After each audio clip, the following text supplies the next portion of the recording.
A partir de este momento, los invitamos a unirnos en torno a la belleza, cultura, el conocimiento y la educación. Un minuto con las artes.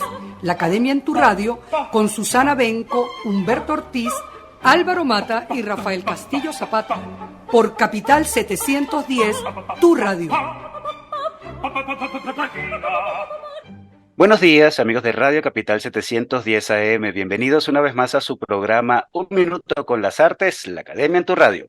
Esta mañana estaremos acompañándoles con inmenso placer Quickly Studio en la edición, montaje y administración de redes sociales, Jorge Duque en la producción y coordinación de la estación, y frente al micrófono Susana Benco, Humberto Ortiz, Rafael Castillo Zapata y Álvaro Mata, todos bajo la dirección de Radamés Pepe Lebrón. Bienvenidos, querida audiencia, y bienvenidos, queridos profes, a este febrero caluroso. ¿Cuánto nos duró el frío? 2, 3 días. Aquí estamos ya, bueno, presintiendo el carnaval y la Semana Santa. Humberto, Susana, Rafa, ¿cómo están? Hola, buenos días. Sí, como tú dices, con calor, con polvo, con polvo naranja. Este, pero bueno, aquí vamos, igualito, bueno, iniciando la semana con gusto. Sí, como siempre, entusiasmado con la entrevista de hoy. Y sí, algo preocupado porque el año empezó como muy raro, pasan demasiadas cosas. Este mes de enero fue como turbulento. Vamos a ver cómo se comporta este mes de febrero tan caluroso que comenzó. Bienvenidos todos, un placer estar aquí. Bueno, me uno a mis compañeros como siempre. En esta oportunidad no voy a llevarles la contraria en nada. Voy a ser complaciente y voy a sentir la misma alegría que todos sienten a pesar de las los calores. Y bueno, nada, estamos siempre muy entusiasmados al comenzar el programa y la mayor parte de las veces terminamos más entusiasmados que al comienzo. Esperemos que esta sea una ocasión semejante.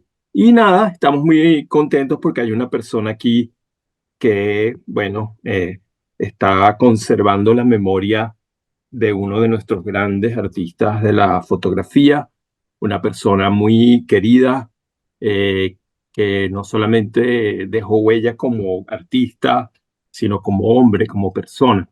Y creo que en parte lo que sigue adelante nuestro invitado es precisamente como la, la debida, la debida retribución a la altura afectiva y moral de ese fotógrafo que vamos a develar su nombre de una vez, que es Luis Brito, extrañamente conocido como El Gusano. Probablemente nuestro invitado nos va a explicar de dónde viene ese apodo. Ya le dejo la palabra a Álvaro para que nos lo presente. Pues sí, estamos muy contentos esta mañana de recibir a Leonardo Aranguibel, director, productor ejecutivo y guionista, además de presidente de la Fundación Luis Brito. Leonardo es periodista por la Universidad Central de Venezuela, con estudios en cine y dirección de televisión, así como redacción de guiones en la Escuela Internacional de Cine de Londres, en Inglaterra. Leonardo ha sido director de televisión también para la NBC Telemundo, gerente y vicepresidente de producción original de HBO y Cinemax Latinoamérica y Brasil, y director de producción de Disney y Media Network Latinoamérica. Profesor también del Departamento de Cinematografía de la Escuela de Artes de la UCB, escritor de artículos y ensayos para varias publicaciones y periódicos venezolanos, además de locutor hace algún tiempo en Radio Capital y Kiss FM y otras emisoras venezolanas. La voz le va a ser familiar a nuestros oyentes. Leonardo Aranguibel, y por eso lo tenemos aquí esta mañana, es presidente de la Fundación Luis Brito, que se dedica a la conservación y difusión de la obra de este gran fotógrafo venezolano, fundador del llamado El Grupo y también Premio Nacional de Fotografía de Venezuela en el año 96. Yo siento que con Luis Brito estamos frente a una obra en que podemos entender por qué la fotografía puede convertirse en arte, de una manera muy clara, ¿no? Podemos apreciarlo. Sobre eso vamos a hablar esta mañana con Leonardo Aranguibel, a quien damos la bienvenida a Un Minuto con las Artes.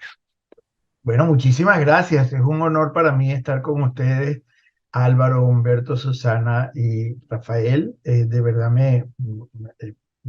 además me conmueve mucho porque como lo dijiste ahí en esa estupenda descripción de mi vida, que después la vas a compartir conmigo para recordar cómo soy o cómo he sido. Estuve en Radio Capital, son de los momentos más deliciosos de mi carrera profesional. Le envío un abrazo a Pepe Lebrón si estuviera escuchando el programa, que era, siempre ha sido pues, la cabeza cuando estábamos ahí y de verdad lo recuerdo con muchísimo amor. Yo crecí de niño con Radio Capital, escuchando esos magníficos disc jockeys, como se llamaban en esa época, y también son parte de mi formación de la vida y de quién soy yo. Así que agradezco mucho esta invitación. Vale, bueno, vamos a comenzar entonces, Leonardo. Eh, bueno, como tú estás aquí, no por ti, sino por tu tío, vamos a hablar de tu tío. Y al hablar de tu tío, probablemente hablemos de ti. Después hay otra entrevista para ti solo, así que no te vayas a sentir mal. No. Bueno, entre nosotros, y somos privilegiados desde ese punto de vista, hay muchos fotógrafos que podemos llamar fundacionales, pero muy pocos fotógrafos tienen una fundación. Explícanos un poco cómo surge la idea de crear una fundación Luis Brito y cuáles son las características de esa fundación, cuáles sus objetivos y cómo se mantiene y se sostiene en el tiempo. Bueno, yo creo que puede sorprender a la gente porque uno se imagina siempre a primera vista que una fundación de esta naturaleza se crea a partir o posteriormente a la muerte del artista. En la mayoría de los casos los artistas forman parte de ese proceso también. Y en este caso fue una idea especialmente de él. Luis, y yo voy a pedir permiso y después explicaremos por qué, pero yo voy a decir Gusano, porque me siento falso, me siento impropio al llamarlo Luis. En mi familia se le llamaba Enrique, porque él se llama Luis Enrique Brito, y en mi casa yo crecí con él llamándolo Enrique, pero después contaremos porque si hay chance de por qué lo llamamos Gusano y por qué yo no puedo decirle de otra manera. Gusano me llama un día, yo viví aquí en Estados Unidos, donde resido hace 2 décadas, más de 2 décadas, me llama y me dice, oye, estoy preocupado, había una serie de eventos legales y que estaban, digamos, poniendo en cuestionamiento los patrimonios artísticos de los artistas venezolanos desde el punto de vista legal. Había como unos instrumentos legales que se estaban discutiendo en ese tiempo, y él me dijo que él quería crear, que se lo habían recomendado, una fundación para proteger su legado y su obra artística. Él estaba vivo. Eso de hecho ocurrió, yo diría que como 1 año y medio tal vez antes de que él falleciera. Nos invitó a mí y a Diana Vilera, que la directora ejecutiva de la fundación, hoy residenciada en Madrid desde hace algunos años. Ella dirige la maestría de fotografía de La Fábrica en Madrid, que es la editorial más importante de libros fotográficos, como ustedes saben, en España, es una de las más importantes del mundo. Y nos invitó a los dos. Tengo que hacer este paréntesis, yo sé que tú quieres que hablemos solamente de él, pero tengo que decir esto para explicar qué hacíamos Diana y yo ahí. Diana y yo estuvimos casados, ella fue mi primera esposa, y digamos, éramos muy jóvenes los dos, y como suele ocurrir, no como suele ocurrir, como a veces ocurre en ese tipo de relaciones, pues la vida nos distanció, estábamos empezando nuestras carreras profesionales, ella por la suya, yo por la mía, pero quedamos siendo muy buenos amigos. Ella fue alumna de Luis, de Gusano, y él la quería muchísimo, pues él estuvo, por supuesto, muy cerca de nosotros cuando nos conocimos, cuando tuvimos esos 1 año y medio de nuestra relación. Entonces, él quería, además, porque Diana, de tanto estar cerca a él,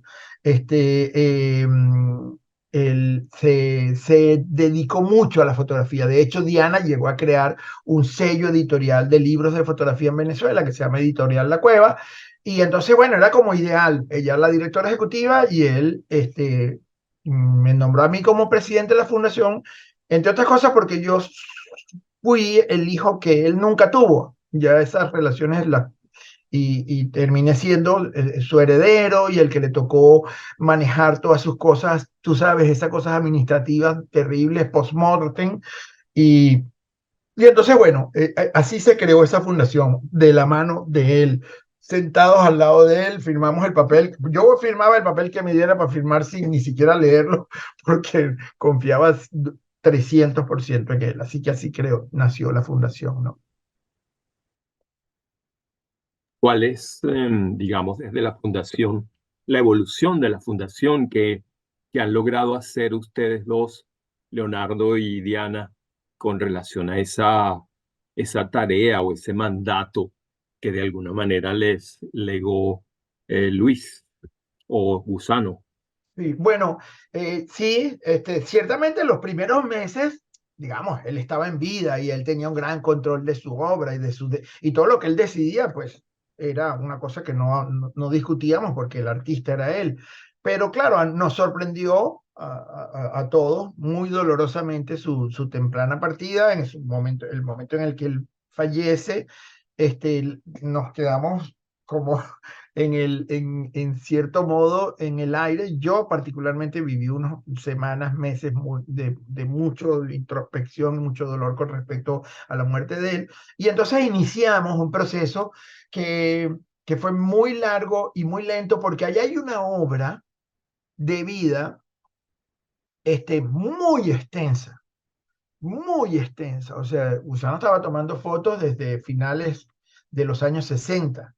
Él fallece en el 2015, o sea, nada más la cantidad de tiempo, una persona que estaba tomando fotos permanentemente, permanentemente, o sea, él andaba siempre con una cámara. Entonces usted se imagina lo que se acumula entre negativos en la primera etapa de su carrera, la más larga, por supuesto, y fotografía digital, la cantidad de discos duros, la cantidad de negativos que consigue, o sea, y entonces, claro, solamente hacer un arqueo, clasificar, todo eso llevó años.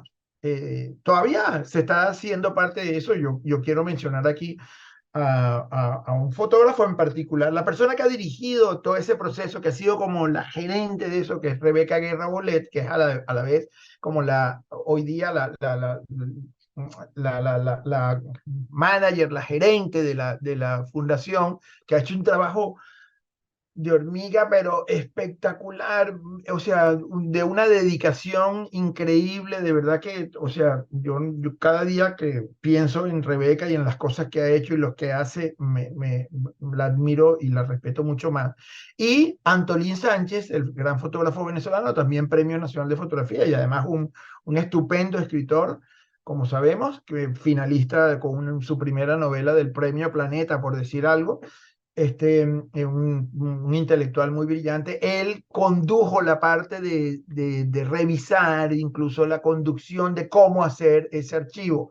La base de datos y el diseño de la base de datos nos las hizo Rafael Santana, que Gongo, el famoso Gongo, que es una persona con una experiencia, un gran amigo también. Todo esto es gente que trabaja por el amor a Gusano. O sea, eso es una cosa que a mí me sigue fascinando y que yo quiero honrar en él, es el amor que él tenía por sus amigos y el que sus amigos tenían por él, y yo trato de corresponderlo, ¿no? Entonces, todos esos primeros años, 6, 7 años, han sido el detallito. Rebeca preguntándonos, ¿reconocen a alguien en este negativo? ¿Recuerdan este evento? No sé qué, porque hay que decir también que Gusano, así como era de brillante artista, era también muy alocado y no se le daba muy bien la cosa de la clasificación y el archivo, esa cosa, como que esa carpintería necesaria en un gran artista como él, pues no la hacía, nunca la hizo. Entonces había que ordenarle el pasado a él, ¿no?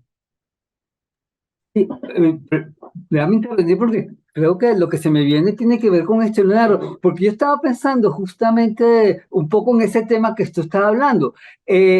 Cuando uno, ahorita que me puse a estudiar como la vida de Gusano, por la manera en cómo están expuestas la cantidad de series que hizo y los temas que hablan que tocó con su fotografía, da la impresión de que Gusano es una persona completamente ordenada con respecto a su trabajo de ordenar sus cosas, pero yo lo recuerdo muy bien a él. O sea, yo lo recuerdo y yo sé que le ha como echador de broma, salido. Sí creo, a pesar de eso, sí creo que él tenía intereses muy particulares y muy precisos siempre. O sea, que a pesar de los dispersos que él podía hacer, en su obra como obra no es tan desvariante, no es que No, no, toca no. cualquier cosa, él al contrario, él siempre va persiguiendo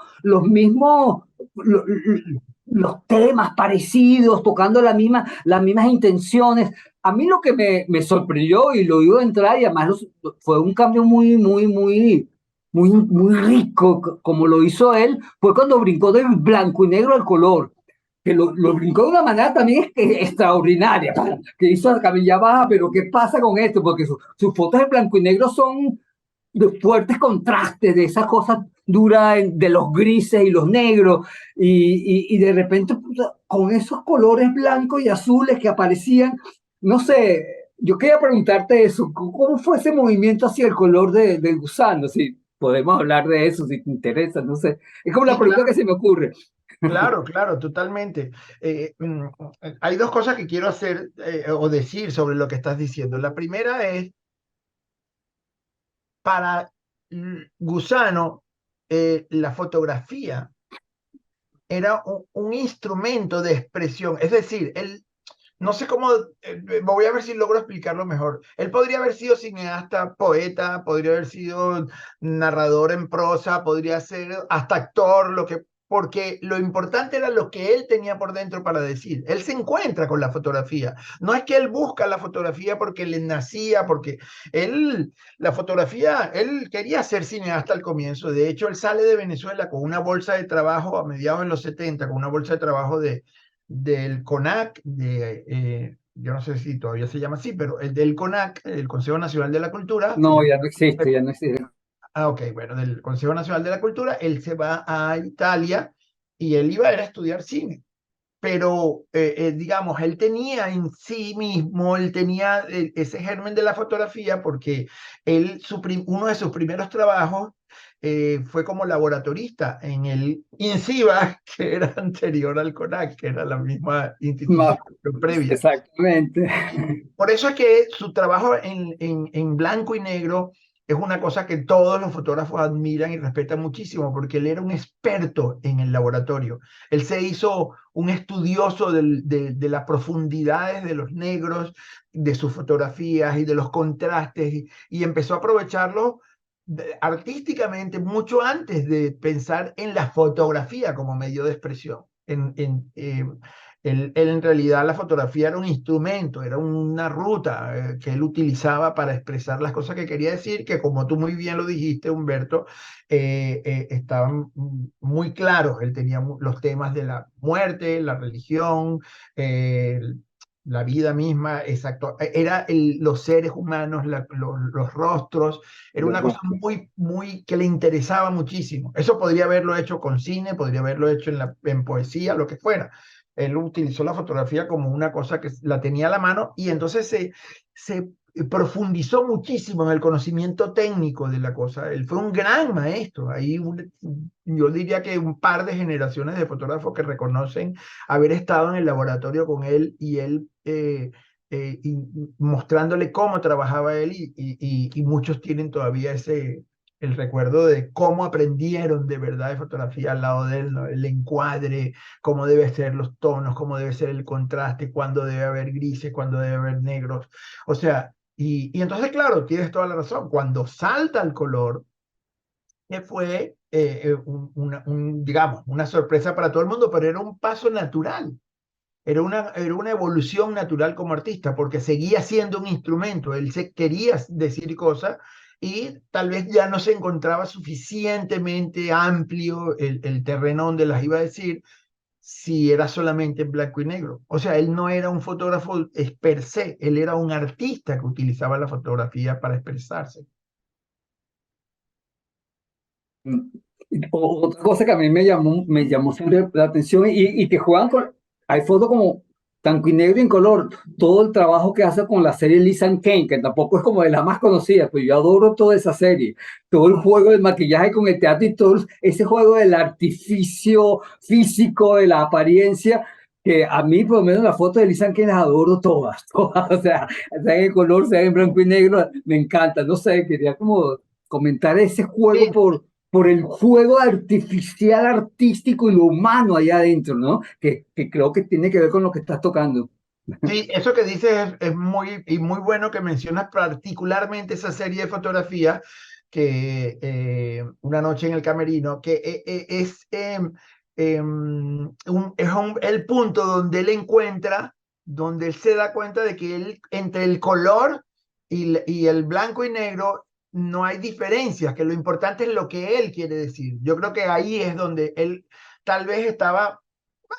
Yo creo que esto es especulación mía, por supuesto, pero siempre ha habido como esa visión muy superficial de que la fotografía artística es la que es en blanco y negro y tal vez en el subconsciente él algo percibía de eso y quería seguir siendo ese fotógrafo artístico pero ahí hay una fotografía maravillosa de Lindsay Kemp de esa sesión, que la mayoría son en blanco y negro, como tú bien dices, pero hay una en color. Yo recuerdo que en el año 90 o 91, por ahí, en la GAN se hizo una exposición que se llamó Lo mejor de las artes plásticas en Venezuela en los años 80. Y voy a contar esta anécdota porque es por esa foto en particular. Él tenía 3 fotos en esa exposición, que fue una exposición maravillosa de todo lo que hicieron los artistas plásticos, o de las cosas, varias de las cosas más importantes en la década de los 80.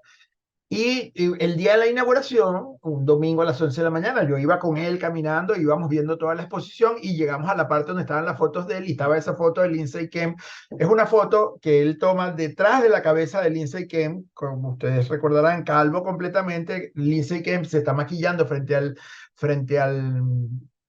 espejo, entonces vemos en el segundo plano el espejo con el rostro de Lindsay Kemp maquillándose, en primerísimo primer plano la cabeza gigantesca porque la cámara estaba pegada de la cabeza de él y al fondo en el espejo se ve muy vagamente la imagen del lente de él tomando la foto. Es una foto preciosa, maravillosa. Yo recuerdo que le dije, wow, Usano, esta foto es maravillosa, esto es una cosa preciosa. Y me dijo, ¿te gusta? Y yo le dije, me parece estupenda, porque además era una de las primeras fotos de él en color. 3 meses después, para resumir la anécdota, 3 meses y medio después me llama alguien de la GAN y me dice, mire señor, que aquí tiene una foto que le pertenece para que la venga a buscar. Yo, ¿qué? ¿Qué foto? Yo no he comprado nada. Y dice, no, no, no, el artista la dejó a nombre suyo aquí. Él me dejó. Yo tengo esa foto en mi casa. Tengo desde esa, que la misma que tuvo en la exposición de la GAN, y pues ustedes se imaginarán el orgullo de tener esa pieza en mi casa, ¿no? Es un gran tesoro, Leonardo, qué maravilla. Sí, sí. Bueno, muchachos, vamos a hacer una pausa musical y comercial. Vamos a escuchar Eleanor Rigby con los Beatles, compromisos comerciales de la emisora, y continuamos con nuestra conversación con Leonardo Aranguibel. Ya regresamos.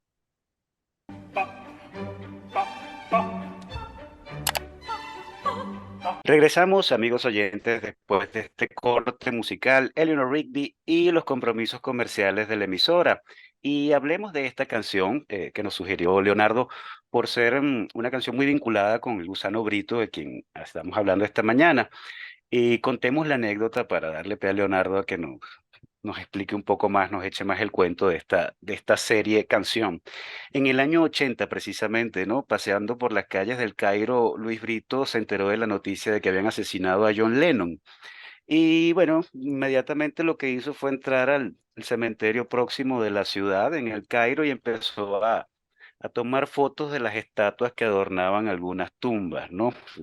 Luego, con el tiempo, lo mismo hizo en Nápoles, en Barcelona, España, en Buenos Aires, en Bogotá, en Ciudad Bolívar, Maracaibo, Valencia y Caracas. Y esa serie se llamó ¿Recuerdas a Eleanor Rigby?, que está integrada por los ángeles y figuras de piedra que están en las tumbas, flotando, ¿no?, en un cielo azul rotundo. Y esta es una de las raras veces en que la fotografía del gusano eh, se voltea el lente hacia arriba, ¿no? Hacia el cielo. Hay como un ansia de infinito pero a la vez desde lo más tierra, que es la muerte.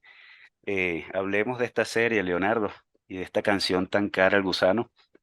Bueno, Álvaro, de la manera como tú lo presentas y la describes, a mí me da hasta pena hablar sobre eso, pero debo decir que sobre él en particular, que su amor por la música en general era una cosa conmovedora. Lo menos que puedo decir era que era muy conmovedora, cómo él amaba todos los géneros musicales, bueno, no todos, por supuesto, todos los que vale la pena amar, no, sin hacer referencia a ninguno, pero él me enseñó muchísimas cosas de la música, y una de las cosas que me enseñó fue ese amor a los Beatles que él tenía. Era como un ancla para él. Él iba, o sea, era un experto en música clásica que me hubiera gustado aprender de él al menos el 5% de lo que él conocía de música académica. De la música popular era increíblemente seguidor. Cualquier cosa que se te ocurriera que te llevara, te transportara en el tiempo, que te hiciera vivir espacios, lugares, él los conocía. Hay un, voy a hacer esa pequeña medio publicidad. En YouTube hay una lista musical que creó Iván Feo el cineasta Iván Feo, que es probablemente el mejor amigo de él de toda su vida, su hermano de toda la vida. Iván, una de las maneras de capear su duelo por la muerte de Gusano, él creó esta lista que se llama Gusano Music, y hay un montón de temas, el eclecticismo que compone esa lista. Yo creo que todo el que la busque y la escuche va a decir, wow, desde tenores hasta cantantes de tríos mexicanos, o sea, salsa del Caribe, música infantil, las aventuras de Cricri, o sea, hay de todo, pero siempre hubo una cosa muy especial en él, y fue los Beatles, y él amaba especialmente ese tema de Leonard Rigby, que bueno, todos los que le hemos escuchado sabemos exactamente cuánto se puede amar un tema como ese, un octeto de cuerdas maravilloso, con una melodía increíblemente impactante y conmovedora. Y él decidió que eso era lo que le transmitía a él en ese momento, que fue un salto en su vida, el saltar al color, hacer un homenaje a una de las cosas que llevaba por dentro, con esa, como tú muy bien lo dijiste, la muerte de John Lennon fue el detonador para que él hiciera esto. Y esa canción, y yo no sé si se me permite, yo quisiera contar aquí una cosa muy, muy personal, muy íntima con él. Cuando él falleció, y yo no sé si estoy adelantándome al final de la película, pero cuando él falleció, yo estaba en el exterior, y llegué, él falleció a las 7 de la mañana cuando le dio el infarto que terminó con su vida. Yo tomé el último avión que pude tomar, que era como cerca del mediodía, llegué, había por suerte vuelos directos a Venezuela en ese tiempo, desde donde yo estaba. Ya no los hay. Entonces llegué como a las 4 de la tarde, fui a la funeraria, me estaba esperando, por supuesto, Iván Feo, ahí en la puerta de la funeraria, y tuvimos todos esos trámites que hubo que hacer y los papeles y tal. Yo le pedí a la funeraria, yo quiero verlo antes de que cerremos el vidrio de la urna y tal, quiero estar un momento con él a solas, no quiero que sea ahí en la sala, quiero que donde lo tengan allá, yo quiero estar un rato con él. Esa conversación la escuchó Nelson Garrido, ese gran fotógrafo y artista venezolano que era también hermano de Gusano, y él me apartó y me dijo, Leo, yo te quiero pedir un favor. Él y yo nos prometimos mutuamente que el que sobreviviera al otro le iba a tomar fotos muerto. Entonces yo le quiero tomar fotos, y por supuesto, si hay alguien al que yo le voy a autorizar para que le tome fotos, es a ti, porque yo sabía que aún si Nelson se hubiera tripeado esa idea para poder tomarle la foto, yo se la creía, porque Gusano se lo hubiera creído y se lo hubiera celebrado también. Lo sé muy bien cuánto él quería a Nelson. Entonces, no se pudo ese mismo primer día por bueno, esas cosas de las funerarias y tal. Entonces en la mañana del lunes nos llevaron a una sala aparte, me llamaron para que fuera y yo me traje a Nelson. Nelson vino con su cámara y todo, y yo tenía mi teléfono y tenía escogida la canción de Eleanor Rigby que acabamos de escuchar, y cuando entramos nos dejaron solos a los dos. Yo le puse a Gusano, le puse la canción, y bueno, y eso está todo, lo tiene registrado Nelson. Yo nunca he visto esas fotos ni nada, y incluso grabó video y tal. Pero bueno, se lo quería contar porque está conectado con lo que yo creo que era, para que vean cuán importante era esa canción, en mi opinión, para su vida, para él, ¿no? Bueno, Wow. me quedé helada con esta anécdota, ¿no? Y todo Pero lo eso que es hay muy alrededor propio de de este ella. par de personajes, ¿no? Que eran terribles. Y juntos peor. Sí, Era muy eso. sí, sí, sí, Gusano y de verdad. Nelson, ¿no? Sí, Oye, yo no sé si, bueno, vamos a ver, hay unas cosas que a mí me encantan de las fotos de Luis Brito, siempre me han gustado e incluso creo que ha sido tan connotado porque ha sido portada de libro, ha sido muchas de esas imágenes, que son los negros. Dentro de esa fotografía de blanco y negro hay una idea con los negros muy fuerte, son casi primeros planos, son planos protagónicos. Y con eso está el tema, bueno, actoral, hay, digamos, mucho elemento histriónico de teatro, pero también de soledad, soledad en los personajes, soledad en los objetos. Bueno, pienso que es parte, pues, del distintivo de la fotografía de Luis Brito. Y ahí yo sí me voy a atrever un poco a hablar de ti, y es que viendo La peste del insomnio, yo no pude evitar relacionar esto que estoy diciendo con el argumento del cortometraje. Está el tema, sí, de la peste y el contexto cuando lo hiciste, bueno, contexto pandémico, soledad, encierro, pero aparte de eso, hay en verdad una resonancia en esas voces que de verdad remiten a la soledad. Y en cierto modo, creo que por un lado allí a través de las voces, además todas diversas, porque son de actores de diversos países, con acentos muy distintos uno de otro, pero al mismo tiempo pienso en la soledad que también hay en varias de las series fotográficas de Luis Brito, soledad en los rostros, en esa serie de los pies, de los zapatos, de los calzados. O sea, hay en todo ello algo de soledad.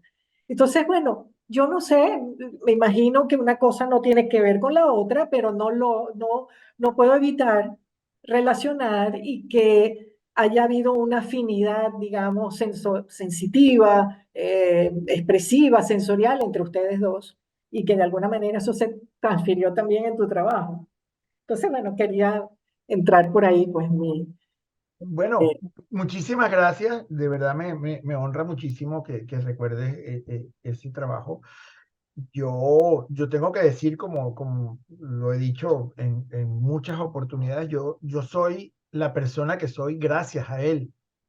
Todo, como dije al comienzo, mis gustos, todas las cosas que yo, la música que oigo, la comida que como, bueno, trato de cuidarme un poquito más lo que se cuidaba él, pero todos mis gustos y mi percepción del mundo, de la realidad. Yo aprendí a leer a García Márquez porque él me puso el libro en la mano. No es que yo leía a García Márquez y después conecté la cosa con... No, no, no. Es que él me puso el libro en la mano. Él me puso... todo. Sí, y que me acuerdo que el libro que me puso fue El coronel no tiene quien le escriba.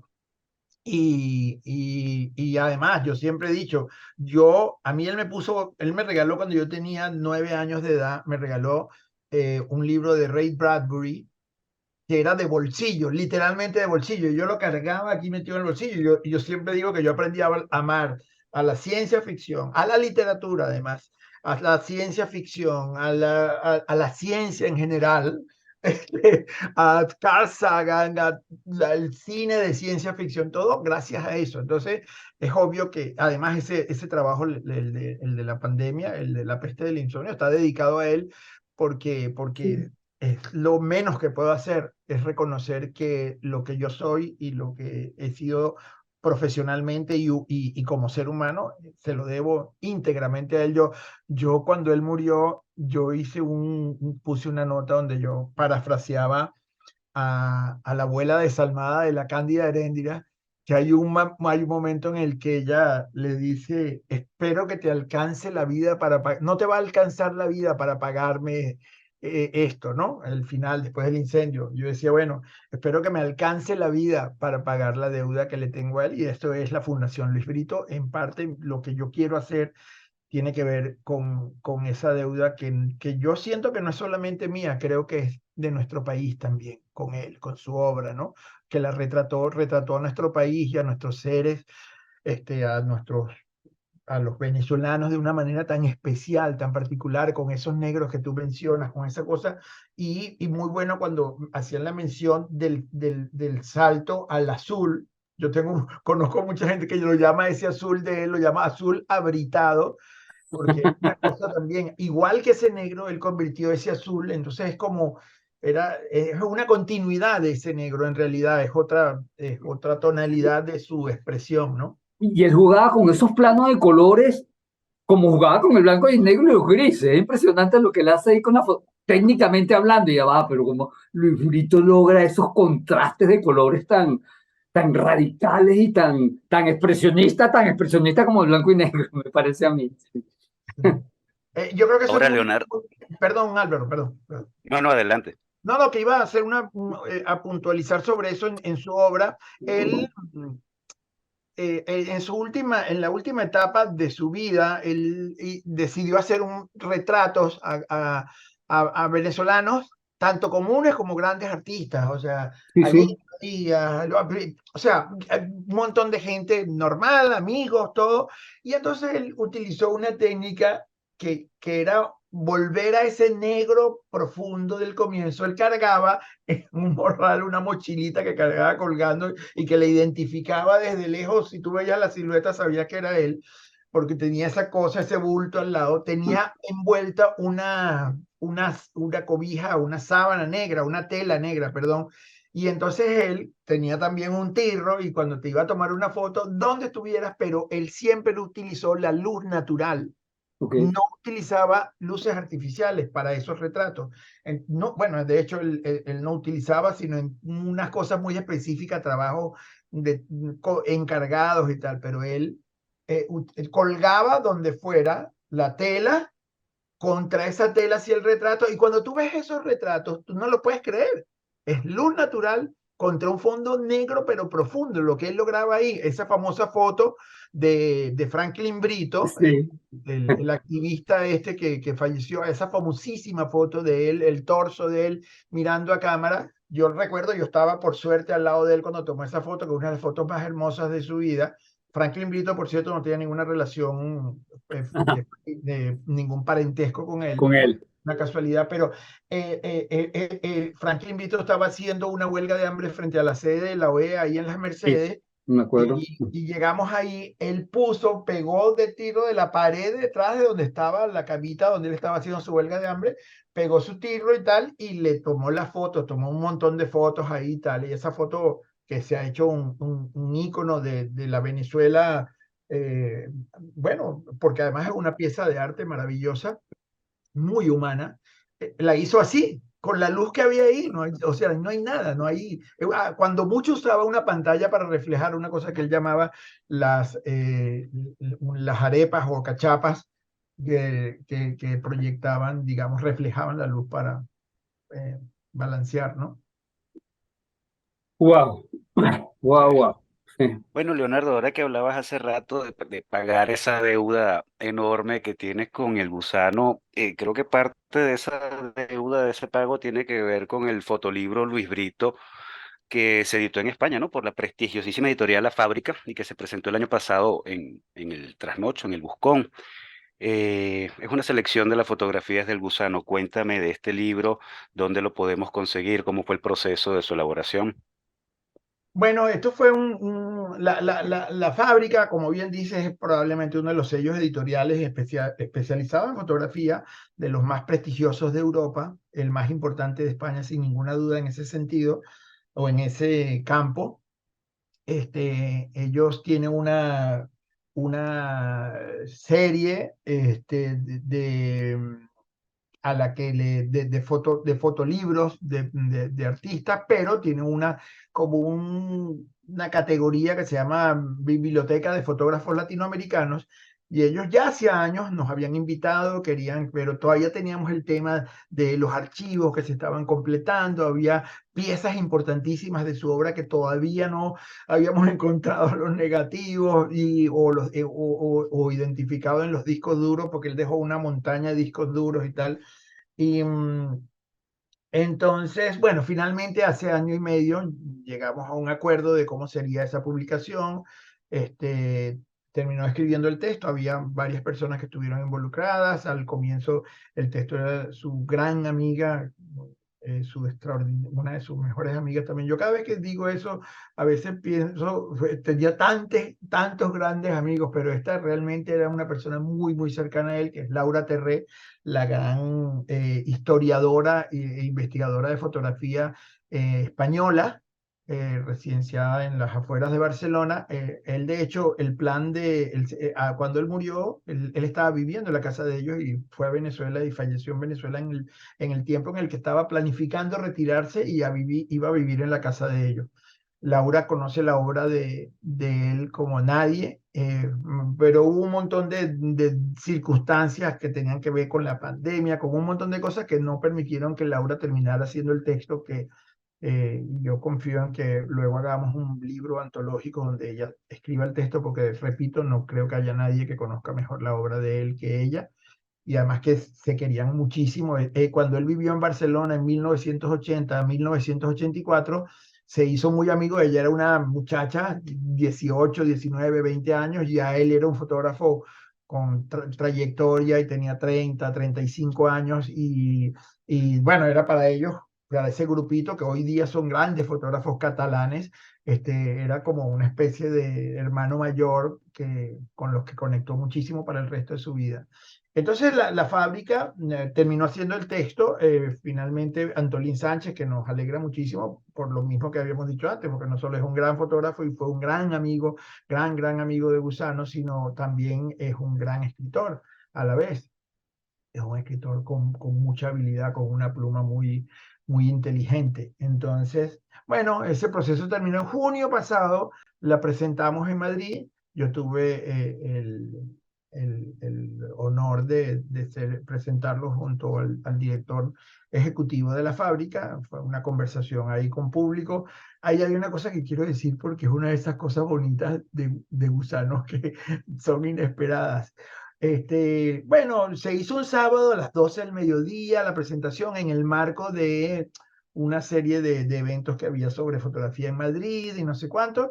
Y cuando yo llego en la mañana, yo había ido 2 días antes, almorcé con César, director de la fundación, de la fábrica, y con Diana, porque Diana, como dije, ella trabaja ahí en la fábrica. Y entonces, había como unas 12, 15 sillas puestas y unos sofás y tal, y yo veo la cosa y yo dije, bueno, esta gente está esperando, no mucha gente. Yo primero tenía siempre la ilusión de que iba a ir mucha gente, pero dije, bueno, a lo mejor tienen razón, yo estoy en una ciudad que conozco poco y un país que no es el mío. Y me dio un orgullo extraordinario que eso se desbordó tanto, se desbordó la sala. A mí me da risa verlo a ellos buscando sillas de oficina para sacarlas, para ponerlas, porque ellos no se lo esperaban. De hecho, él lo primero que dijo es, esta asistencia no teníamos ni idea. Y eso es una de esas cosas de Gusano maravillosas. La gente lo siguió amando por siempre, lo ha seguido amando y lo sigue, es como que si estuviera vivo. Esos lugares comunes que siempre se dicen, es que no, es que él está vivo en nosotros, es que es verdad. O sea, yo no puedo, hay veces que voy a comer una cosa y pienso en él, o a veces veo ese azul del que hablábamos, o un negro, y esas cosas eso es un poder, ese es el poder de la trascendencia como artista, ¿no? Y como ser humano. Así es, fue un trabajo bien hecho entonces, hasta en ese sentido. Querido Sí. Leonardo, a nosotros lamentablemente se nos ha acabado el tiempo en nuestra conversación. Qué gusto haber evocado al gusano desde primera mano contigo, ¿no? Gracias por habernos acompañado. No, gracias a ustedes, yo me siento muy honrado y ojalá que, bueno, como se nota, yo podría hablar horas sobre ese tema sin cansarme pido disculpas si me he extendido mucho respondiendo, pero bueno, No, o gracias. sea, al contrario, ya te vamos a invitar para otro programa, ¿verdad, Rafa? Claro, ahora te vamos a sacar la anécdota sobre la gusaneidad Y nos de quedamos con Angie esa duda. y obviamente para hacerte la entrevista a ti, ¿verdad? Porque ya te la mereces, te hemos probado y eres excelente hablando de tu tío. Así Esta que era una vamos a ver. prueba, entonces. Muchas gracias, Exactamente. muchas gracias. No, gracias a ti, Leonardo. Un honor que estuvieras aquí con nosotros. Muchísimas gracias. Igualmente, de verdad un gusto.